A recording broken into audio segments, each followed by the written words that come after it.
Shalom sahabat-sahabat di dalam Tuhan Yesus Kristus. Kita bertemu lagi di Bijaksana channel rohani Kristen yang menjadi saluran pelayanan lewat media elektronik untuk menjadi berkat bagi saudara-saudara terkasih. Sebelum memulai renungan ini, mari kita sama-sama berdoa. Bapa kami yang ada di dalam kerajaan sorga, Bapa yang penuh belas kasihan dan Allah sumber segala penghiburan, kami datang kepadamu hari ini, kami mengucap syukur buat hari yang Engkau beri. Sekali lagi kami masih diberikan kesempatan untuk mengecap kehidupan dan melakukan kehendak-Mu di dunia ini. Biarlah kiranya kami memiliki lidah dan pendengaran seorang murid ya Bapa. Berbicaralah Tuhan kepada pribadi kami masing-masing. Terima kasih Tuhan, dalam nama Tuhan Yesus Kristus kami berdoa. Haleluya. Amin. Sahabat yang terkasih, seorang anak adalah karunia yang luar biasa yang diberikan oleh Tuhan.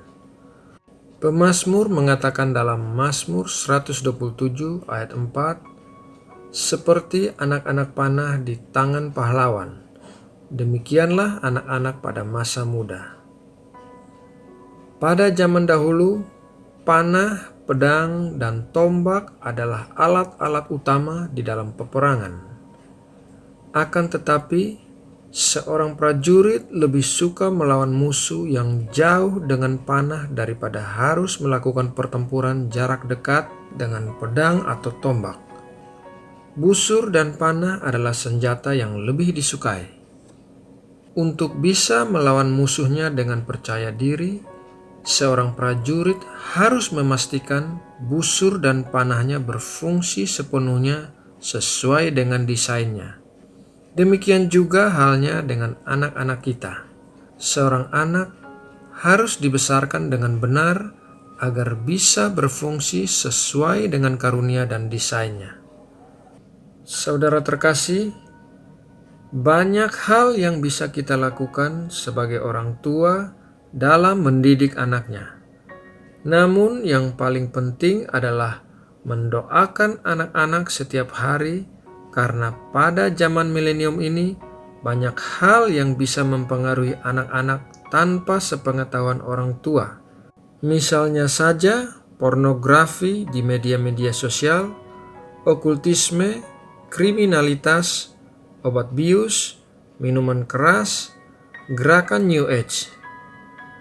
Doa adalah pagar perlindungan tidak terlihat yang bisa melindungi anak-anak kita, karena doa bisa menembus ruang dan waktu. Sekarang kita akan belajar dari Lukas 2 ayat 52 dengan mengambil teladan dari kehidupan Tuhan Yesus sendiri untuk mendoakan anak-anak kita. Lukas 2 ayat 52. Demikian bunyi firman Tuhan. Dan Yesus makin bertambah besar dan bertambah hikmatnya dan besarnya dan makin dikasihi oleh Allah dan manusia.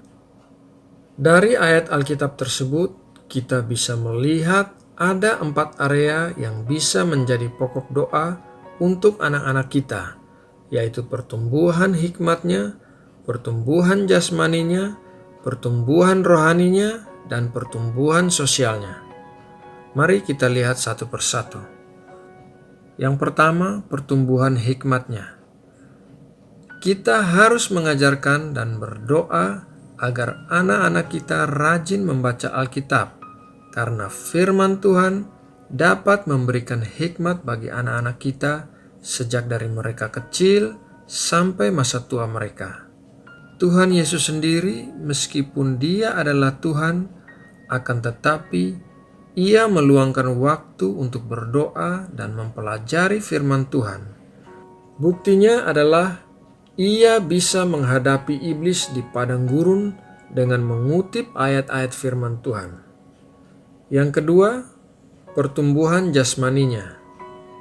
Kita harus berdoa juga untuk pertumbuhan jasmani anak-anak kita, seperti memakan makanan sehat dan hal-hal yang berguna untuk memelihara kesehatan tubuh mereka serta menjauhi hal-hal yang bisa merugikan tubuh mereka, termaksud diantaranya penggunaan rokok, minuman keras, dan obat-obat terlarang.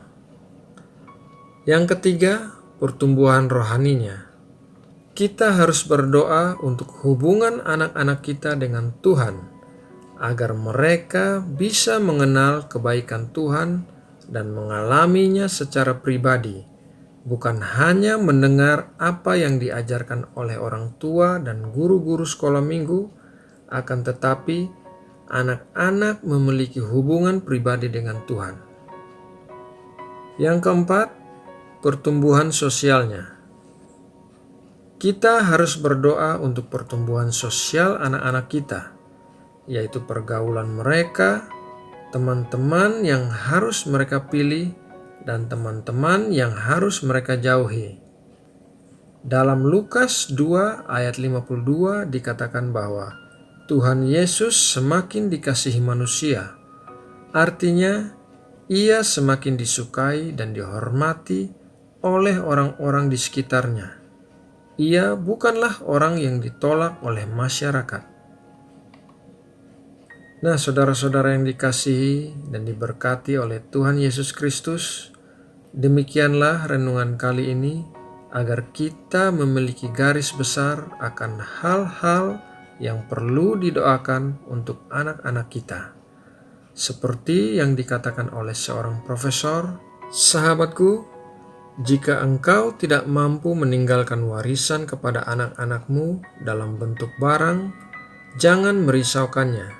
Dan janganlah engkau merisaukan dirimu sendiri sampai mati untuk mengumpulkan kekayaan yang besar bagi anak-anakmu. Tetapi usahakanlah agar engkau berdoa bagi anak-anakmu. Maka engkau akan meninggalkan warisan yang besar akan doa-doa yang terjawab, yang akan menyertai mereka sepanjang hidup mereka."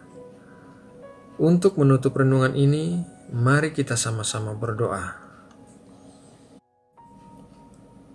Tuhan Allah kami, terima kasih untuk anugerah-Mu yang besar dengan memberikan kami anak-anak yang harus kami rawat dan didik dengan benar, agar mereka bisa berfungsi sesuai dengan karunia dan desain penciptaan mereka. Kami akan terus-menerus berdoa bagi anak-anak kami, agar mereka semakin bertambah hikmatnya, memperlakukan tubuh mereka dengan hormat sebagai bait suci-Mu, berusaha mengenal dan memiliki hubungan dengan Engkau secara pribadi, serta bisa memilih teman-teman yang baik dan menjauhi teman-teman yang jahat serta pergaulan yang buruk. Terima kasih ya Bapa. Sebentar kami akan sibuk dalam kegiatan harian kami. Kami mohon penyertaan dan perlindungan-Mu sepanjang hari ini. Jauhkan kami dari hal-hal yang jahat dan jerat perangkap orang jahat terhadap kami.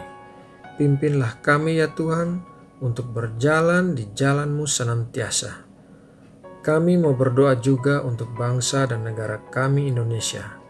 Kiranya damai sejahtera-Mu memenuhi bumi Indonesia dan negeri kami dipulihkan dari efek pandemi COVID.